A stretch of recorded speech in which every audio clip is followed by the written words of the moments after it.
Hello दोस्तों, कैसे हैं आप। दोस्तों स्वागत है आपका अतुल कुमार शर्मा ब्लॉग्स में, जहां मैं अपने लाइफ के छोटे छोटे मोमेंट्स शेयर करता रहता हूं। दोस्तों, जैसे आपको पता है कि हमारी लाइफ में कुछ ऐसी घटना घटित हो जाती हैं जिनसे हमारे लाइफ का रुख ही बदल जाता है। गॉड का कॉन्सेप्ट हम सभी बचपन में ही सीखते हैं, जैसे प्रे करना, भगवान जी की जो भी कथा होती है उन्हें सुनना, और मन में एक जिज्ञासा जाग जाती है कि आखिर भगवान दिखते कैसे हैं, उनसे हम कभी मिल पाएंगे कि नहीं मिल पाएंगे। ये कॉन्सेप्ट जो होते हैं हमारे बचपन में ही आ जाते हैं, और बहुत हद तक जो है एक जिज्ञासा सभी के मन में जागती है। बचपन में ठंडों के दिन थे जब हम छत पर बैठे हुए थे दोस्तों, और वहाँ पर पक्षियों के, चिड़ियों के काफ़ी घोंसले थे। मन में एक जिज्ञासा जागी कि आखिर जो पशु पक्षी हैं, जो भी खाना खाते हैं, इनको आखिर देता कौन होगा। यदि इनको कोई परेशान करे तो इनकी रक्षा कौन करता होगा। और खाना खाते खाते मैंने पापा जी से पूछ लिया, उस समय मैं तीसरी क्लास में पढ़ता था दोस्तों, कि पापा जी ये बताएं कि इनको खाना कौन देता होगा, जो भी पशु हैं, पक्षी हैं। यदि इनको कोई परेशान करता है तो इनकी रक्षा कौन करता होगा। तो पापा जी ने कहा कि भगवान इनकी रक्षा करते हैं और वही इनको खाना देते हैं। तो मन में फिर से जिज्ञासा जागी कि इनको खाना देने आते होंगे भगवान, तो उस समय मैं उन्हें देख सकता हूँ, या इनकी रक्षा करने आते होंगे तो उस समय मैं इन्हें देख सकता हूँ। बहरहाल दोस्तों, मकर संक्रांति का दिन था, और जिस गवर्नमेंट सेक्टर में पापा जी काम करते थे उस एरिया में एक देवी माता का प्रसिद्ध मंदिर था, जहाँ पर मकर संक्रांति के दिन जो था मेला भरता था दोस्तों। और बहुत से मेरे दोस्तों ने मुझसे ये कह रखा था कि वहाँ पर जो देवी माता हैं, जो भगवान है, वो साक्षात्कार बहुत से लोगों ने किया, उनके दर्शन किए हैं। तो बाल हटता और मैंने पापा जी से हटकर कहा कि मुझे भी उस मेले में जाना है, उस मंदिर में जाना है। चूँकि मैं पोलियो पेशेंट था, ठंड से मेरा ज़्यादा ही बचाव रखा जाता था। मम्मी और पापा दोनों ही चिंतित कि इसको लेके कैसे जाएंगे। यानी कि मॉर्निंग में ही पापा जी निकल जाते थे अपनी ड्यूटी पे करीबन 7 बजे, और 12-1 बजे वो फ्री होते थे। उसके बाद ही जो है वहाँ से मंदिर जाया जा सकता था। लेकिन मेरा बाल हटता, और बहरहाल 1-2 दिन रूठने के बाद उन्होंने मेरी बात मान ली कि भैया जो है इसे ले जाना ही पड़ेगा। और दोस्तों, मन में एक ही था कि वहाँ पर जो है भगवान दिखेंगे ही मुझे। और वास्तव में ऐसा कुछ अद्भुत हुआ जिसने मेरी लाइफ बदल दी। वहाँ दोस्तों गए हुए थे, यानी कि 12-1 बजे पापा फ्री हो गए थे। पापा के और भी कलीग्स थे, वो भी साथ में चले गए और देवी माता के मंदिर के दर्शन भी किए। पापा जी का कुछ खाना है क्या, तो वहाँ पर गर्म सेव निकल रहे थे, तो मैंने कहा ये खाने हैं। तो पापा जी ने मुझे अपनी मोटरसाइकिल पे जो है बैठाल दिया, और वहीं वो सेव लाकर एक पुड़िया में दे दिए, और उनके जो कलीग्स थे उनसे वो बात करने लगे। दोस्तों, ठंड के दिन थे, और वहाँ पर एक लड़का, और शायद एक उनके साथ कुछ बुजुर्ग इंसान थे, यानी कहूँगा कि अच्छी खासी उनकी उम्र थी, और वो लड़का उनके साथ आ रहा था, और वो सेव की जिद कर रहा था।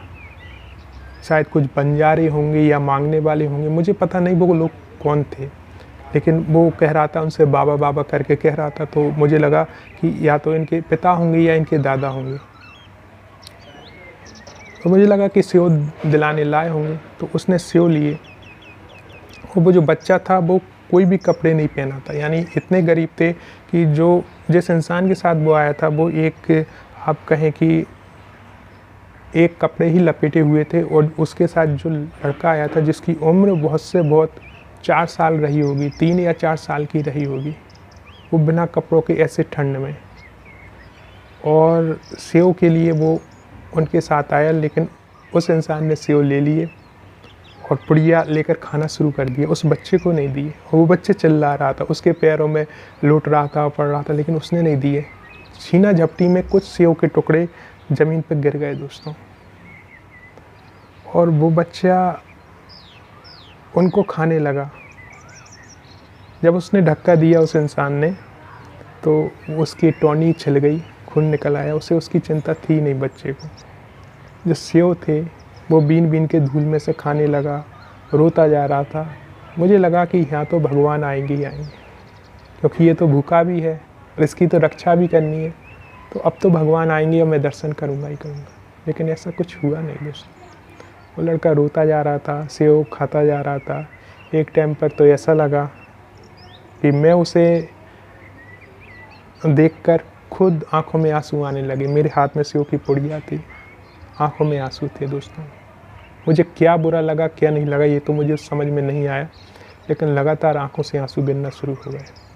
जो सेव की पुड़िया थी मैं उसे दे सकता था सम्मान के साथ, लेकिन वैसे न देकर मैंने उसकी तरफ फेंक दी वो सेव की पुड़िया। उस लड़के ने मेरी तरफ देखा, उस पुड़िया को देखा, उसमें सेव थे, और उसने झपट के उस पुड़िया को उठाया और दौड़ के भाग गया कि कोई छीन न ले। आंखों में आंसू थे। मैंने कहा पापा जी से पूछूंगा ज़रूर कि ना तो भगवान इसको खाना देने आए और ना इसकी रक्षा करने आए। गॉड का कॉन्सेप्ट फिर क्या है। तो जब घर पे आया और थोड़ा मैं मायूस था तो पापा जी ने कहा कि अब तो दर्शन भी करा दिए, माता के मंदिर भी दिखा दिया, फिर क्यों उदास हो। तो मैंने अपनी मन की पूरी बात शेयर की और मैंने कहा पापा जी आपने कहा था कि किसी को कोई परेशान करे तो भगवान उसकी रक्षा भी करते हैं, कोई भूखा हो तो भगवान उसे खाना भी खिलाते हैं, लेकिन वहाँ तो मुझे भगवान दिखे ही नहीं। तो पापा जी ने एक बात कही कि भगवान आए भी, उन्हें दुख भी हुआ और उस भूखे लड़के को उन्होंने सेव भी खिलाए। तो मैंने कहा मैंने तो देखे नहीं। तो पापा ने कहा कि भगवान हर जगह है, हर इंसान के अंदर है, पूरे पशु पक्षी जो भी हैं सबके अंदर कण कण में भगवान है। भगवान के बिना तो इस पूरी सृष्टि की कल्पना ही नहीं की जा सकती। सृष्टि के हर कण कण में है। भगवान तुम्हारे अंदर आए, उसकी व्यथा देखकर वो दुखी भी हुए, आँख से आंसू भी आए, और उन्होंने ही तुम्हारे हाथों से उसकी तरफ वो पुड़िया उछाल दी। मीन जब भी हम किसी का भला करते हैं दोस्तों, कहीं ना कहीं भगवान ने या तो हमें प्रेरणा देती होती है या वो चुने होते हैं, क्योंकि हम अपने अस्तित्व को भगवान से अलग मानने लगते हैं। जैसे कि एक बर्फ़ हो और वो अपने अस्तित्व को पानी से अलग मानने लगे। एक रूप ही है बर्फ़, चाहे हम बाष्पीकरण हो जाता है पानी का तो वो एक रूप बन जाता है, चाहे तरल पदार्थ में हो तो वो पानी का एक रूप है, लेकिन वो पानी से अलग थोड़ी है, जल ही है वो। तो इसलिए हम अलग मानने लगते हैं और भगवान को सब जगह ढूंढते हैं। ढूंढने की आवश्यकता ही नहीं, भगवान कहाँ नहीं है, हर जगह है। और जब वो जागृत होते हैं, जब आप कुछ अच्छा करते हो, किसी के लिए अच्छा बोलते हो, किसी के जीवन में परिवर्तन लाते हो, वो जो गॉड है आपके अंदर जागृत होते हैं। तो जब भी मैं कुछ भी अच्छा करता हूँ तो मन में एक प्रसन्नता शांति रहती है कि मैं अकेला नहीं हूँ, गॉड मेरे साथ है, भगवान मेरे साथ है कहीं ना कहीं। और दोस्तों वहाँ से मेरी लाइफ बदल गई। फिर मुझे ये लगने लगा कि जब भी मैं कुछ अच्छा करता हूँ तो वो मैं अच्छा नहीं करता, भगवान किसी का भला करना चाहते हैं, उसका माध्यम हम बनते हैं दोस्तों। तो ये कॉन्सेप्ट गॉड का था।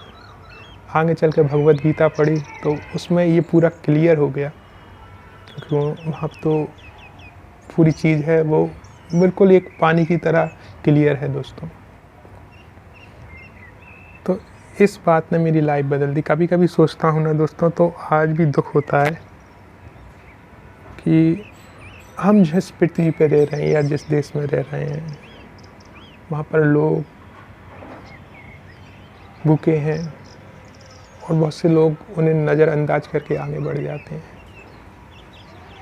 शायद उस चीज़ को महसूस नहीं कर पाते या देख नहीं पाते, लेकिन मैं यह मानता हूँ कि कहीं भी कुछ भी ऐसा है।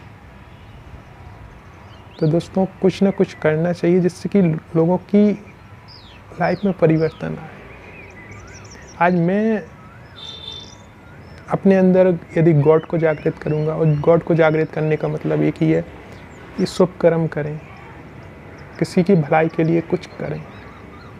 ये नहीं कि हम अपनी लाइफ में ही उलझे रहें, नहीं, अपने चारों तरफ के वातावरण को समझने का प्रयास करें। फिर देखेंगे कि भगवान कहाँ नहीं है, भगवान हर जगह है।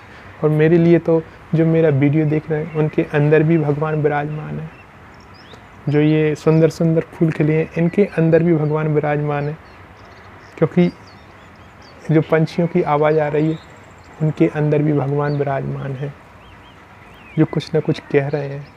अगर ध्यान से सुनोगे तो बहुत कुछ सीखने को मिलता है दोस्तों। आप इसके विषय में क्या सोचते हैं, कमेंट बॉक्स में ज़रूर लिखें।